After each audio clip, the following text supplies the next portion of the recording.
Welcome to ILC Tamil Radio.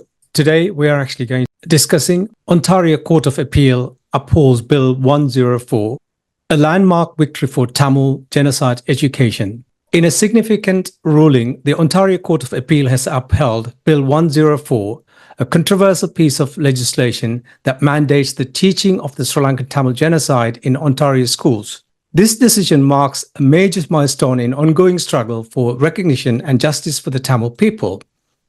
The bill, introduced in 2021, sparked intense debate and protest from some segments of the Sri Lankan community. Opponents argued that the legislation was biased and promoted a one-sided narrative of Sri Lankan civil war. However, proponents of the bill emphasized the importance of educating students about historical injustices and promoting intercultural understanding.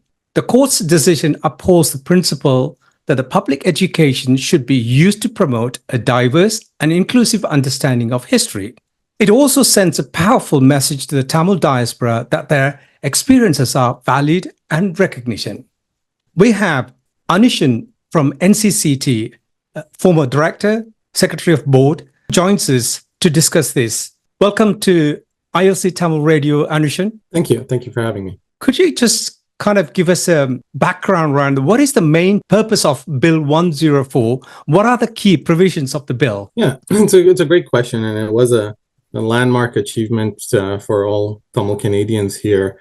To take things back, I think the very much the onset here, the purpose is to provide a platform for Tamil Canadians and intergenerational communities to have a space for healing. The tremendous impact of having a publicly acknowledged focus on the education and edification, really most importantly, of the history of Tamil people, Ulam Tamils, who migrated across the globe and endured significant hardships, but most importantly, many cases were misunderstood tremendously.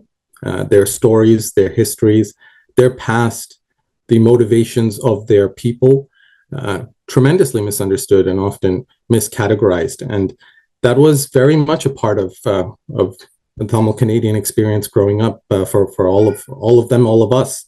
And this bill is tremendous in that it brings a focus back on the education, creates a platform for us to discuss those traumas that have been caused by years of genocidal pogroms in Sri Lanka against Tamil people, and also the intergenerational trauma of not being able to live through those experiences through family and loved ones, and rather creating a communal space. And so those are the tenets and true purpose behind Bill 104, and which received royal assent back in 2021, May 12th.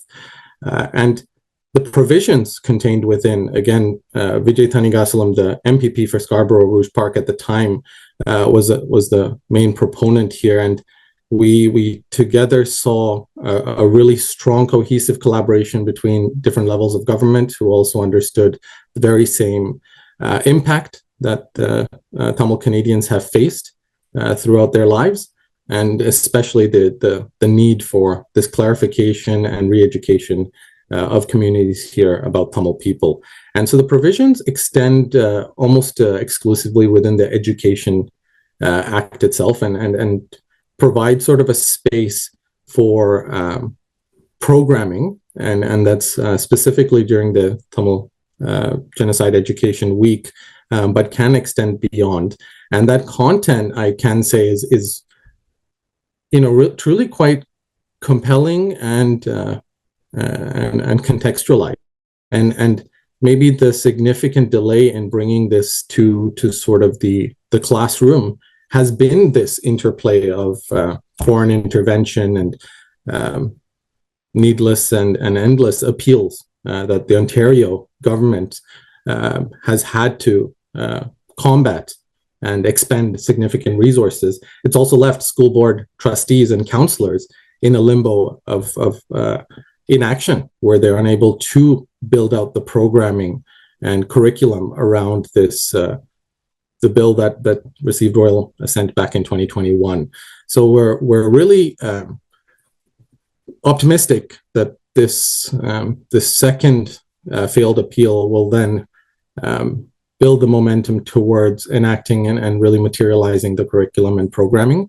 And so those provisions include having sort of classroom sessions, audiovisual media that are exposed to children in their classrooms in all levels of education, and to provide them with, a fair narrative on their fellow classmates that they share the room with. So.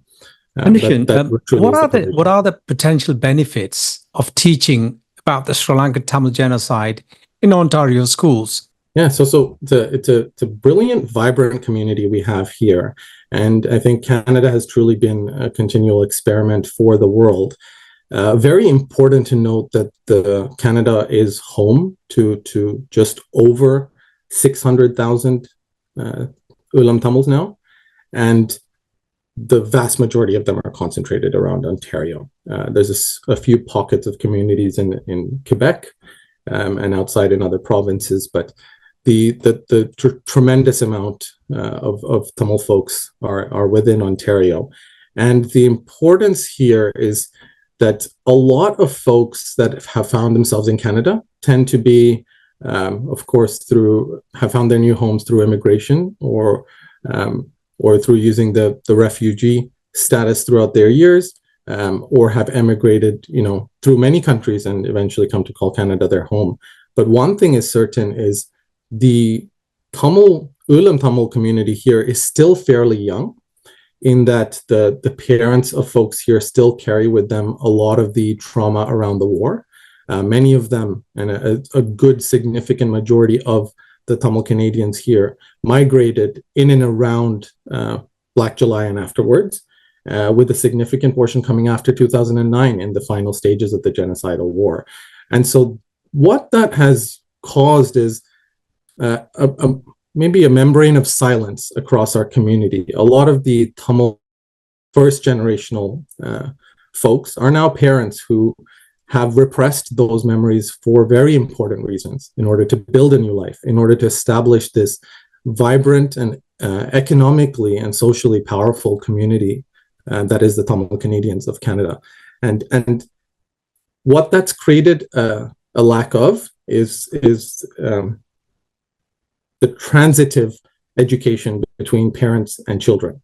So a lot of folks, including my colleagues and myself, grew up without being able to, learn and understand our history naturally through our parents. And of course, our grandparents and other generations are no longer with us, and so that story and important components of our history haven't been passed through the years. And so this creates a level platform for folks to engage with their community. And as we become sort of Tamil Canadians and adopt that identity as well, this ensures that all Canadians are given a fair chance at understanding the Tamil community, and helps to maybe reestablish some of the very important misunderstandings that have been had about Tamil Canadians, which of course start right from the playground and extend all the way through to the workplace, which, I'm happy to say I experienced throughout as well. And so this is a very important piece in that it educates both Tamil Canadians about their history, where their parents and family members are unable to, and then also the broader Canadian community about their very important colleagues. During the appeal process, some argue that the Bill-104 promotes a biased narrative. Do you agree or disagree with that? So I would tend to disagree, and so maybe what's important to realize is, the stages of genocide, vary from case by case, but oftentimes, the very last stage of a genocide is vehement denial. And often it's also an indicator of a risk of ongoing or prolonged genocidal intent. And so that piece is very important for us here to be aware of. And so it is the case that the bias has been against the Tamil Canadians for generations and decades. And it is the case here that this bill finally seeks to provide a streak of white light of truth into what was already an extremely unbalanced and biased narrative throughout. And so the view of being able to enter into history are cumulative stories before generations and voices are wiped out by age is the motivation here. And there is no sense of bias when it comes to seeking the truth. So how significant this ruling is in favor of Tamils? Right. I think to sort of answer this question, we look at sort of the motivations of Tamil Canadians here today, right? And we are a complex identity and a mosaic of communities, right? Tamil Canadians today in Canada span the breadth of the economic spectrum and have deep-seated roles in almost every industry here in Canada. And so the impact on Tamil Canadians through a bill like this is just as diverse as every other bill, right? There's always bills that receive tremendous support and tremendous dislike as well. And it tends to be the case that the Tamil Canadian organizations that came together, so just around June 28th, 2022, these were significant dates because in the middle of the summer and it was very difficult to mobilize our community at the time, but a tremendous effort by the community. 70 organizations came together to sign on as supporters.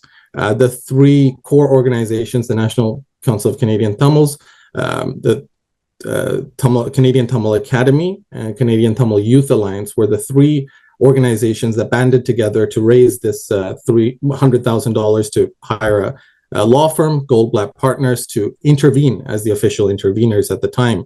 But more so behind the scenes, the 70 organizations that came together was probably something, the most extraordinary sense of effort that I've seen our community go through, where we came together to collaborate, to support this core initiative, and put aside many differences that have spurred as we diversify our community. And one of the few other initiatives I can recall from sort of my adolescence and lifetime here might be the Toronto Tamil Chair, where we were successful in bringing together $2 million plus to fund towards the Tamil Chair to establish a curriculum in the University of Toronto. This was very similar. So 70 organizations came together to support this bill when it was originally being challenged at the Superior Court of Justice by genocide deniers at the time. And so it does seem to breed the case that from all levels and all breadths of communities, we have found that this shared vision that there will be a tomorrow where Tamil students grow up without being called the names that we've been tormented by throughout our lives, and instead that there's at least a subset of the classroom that would know the true and bold narrative of our community, our parents and ancestors who took up their bags and gave up nationhood to save and preserve themselves for a tomorrow. That is the most important thing to I think the community, regardless of the sort of the diversity that we play today. And that was, I think, where we truly saw how much of the community here in Canada felt this bill was in favor of their intentions. As you know, the massacre happened back in 2009, May. They killed thousands of people within 3 days. It was a clear genocidal act. Since then, the Sri Lankan government, they have tried to portray as such a way to destroy that story in many ways. How important this ruling for Tamil's aspiration to self-determination? And this is a very important question, right? Because I think this is truly something that very many Canadian Tamils, and I think global Ulam Tamils, have given up on and have not felt that these mechanisms truly address. And it's important also to state that the purpose of this bill is it almost doesn't intersect with self-determination. It is the establishment of an educational program. It is the curriculumization of a truth, but it does not really tremendously play a role or a catalyst, I would say, in self-determination and the quest for global Tamils' need for justice and even legal processes against war crimes that were committed in 2009 through the genocide that culminated in hundreds of thousands being killed within a few days. This piece, I think, is important because it spells out the history and truth that occurred leading up to 2009, and then also continues to be a part of the Tamil identity back on the homeland. I think where this is an important piece of legislation as it pertains to the Sri Lankan government's ongoing portrayal of the final stages of the genocide in 2009 and the intentions of the government for decades prior, is that it has been important and difficult for Tamils to grieve their dead back home in the north and east of Sri Lanka today. And in order to find ways for healing and find ways for communal cooperation, the Sri Lankan government has not extended an olive branch in many avenues where they were granted and requested by formal governments as well. Rather, there's been a lot of time spent, unfortunately, to further the destruction of Tamil identity beyond the destruction of the genocide monument in the north, that then has extended beyond the soils. And here, I think, does come the important topic, that is that the concept of genocide, the story of Tamil Canadians, is very much understood and deep-seated within Canada. And it's always been up for debate, maybe through writers and legislation, but it's never been monumentized. And that's why the genocide monument, Tamil genocide monument being built in Brampton, Ontario, is a very important and very compelling component, I think, that drives this messaging home. And I think it's interrelated in the sense that the monument is seen by many communities that are non-Tamil, and there's many questions raised as well about what it represents. And there's only so much you can inscribe into a monument to explain this stuff. So the Education Week bill really complements what is, I think, the renaissance of Tamil Canadians as they enter a very important role and a very important voting bloc here in Canada, for them to reestablish the truth around their history in a meaningful and most importantly, everlasting way.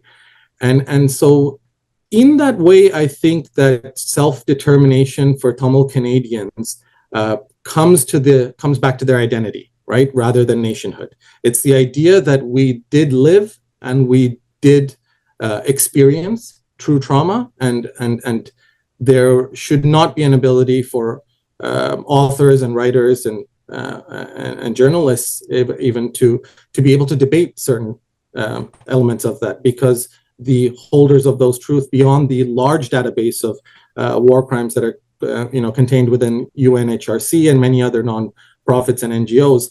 They unfortunately can't be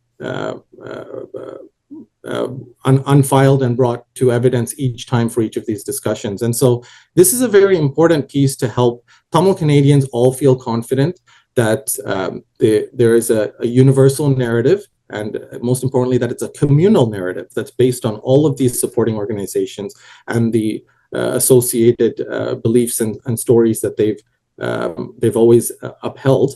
And it together, I think, creates a home for Tamil Canadians that was never offered elsewhere, and never offered elsewhere in the world, where the citizenship was conditional, right? Conditional on being willing to allow a subset of your people to be declared, unethical or terrorists and banned legislatively, while you still claim citizenship in a country. The times and the tides have changed. In that the Tamil Canadian now demands that his truth is upheld as truth before he's compelled to provide his citizenship blindly. And I think that's where you're seeing maybe this true self-determination of a Tamil Canadian saying that I won't stand behind a lie anymore. And I think this is where this project together is very important, because it fills in the education gap at all levels of age, especially at the younger ages, which can be very formative for all Canadians. Anishan, finally, the Bill 104, the Tamil Genocide Education, Sri Lankan government says that it's a distraction to find a political solution with Tamils. Is it?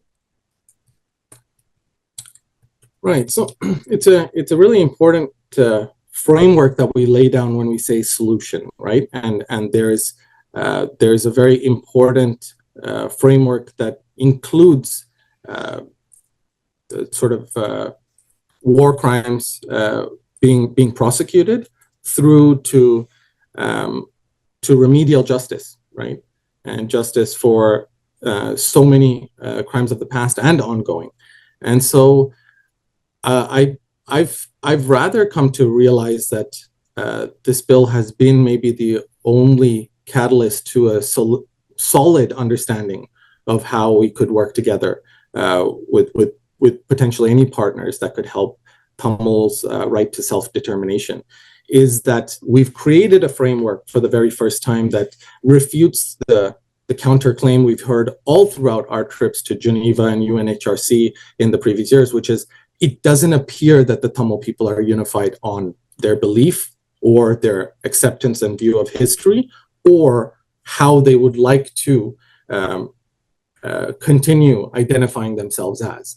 And so this is the culmination of that. This is a very important framework that the Tamil Canadians are laying down as a framework to be adopted by other nations as well, to say that this is how we would now be willing to come to the table to find a permanent, lasting political solution that addresses the Tamil people's right to self-determination, and truly that the most compelling, I think, element of this that this has been productive for us is that the bill itself has led a lot of all three layers of the government, and then the subsequent appeals themselves have led all levels of government to become very deeply ingrained in the history of Tamil migration.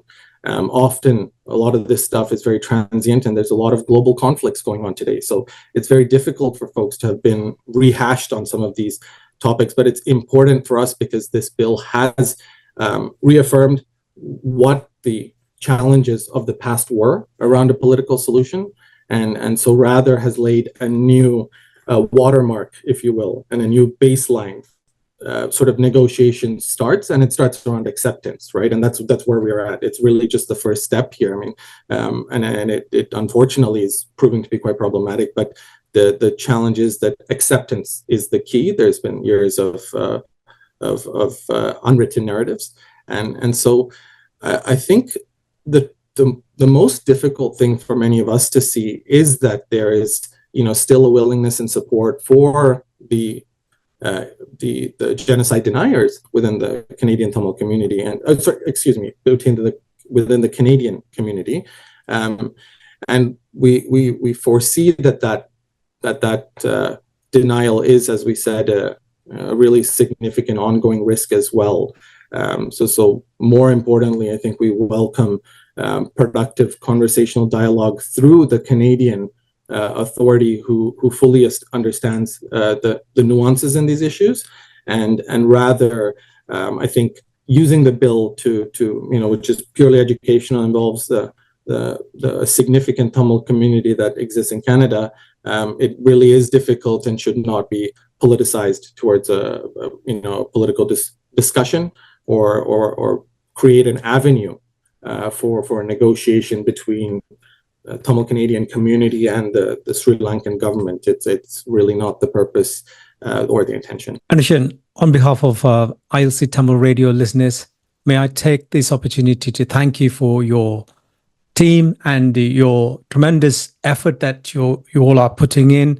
And we really appreciate it. And I hope that within short space of time that we will see some kind of a solution for the aspirations that Tamils aspiring to achieve. Let me thank you for taking your time to talk to us today.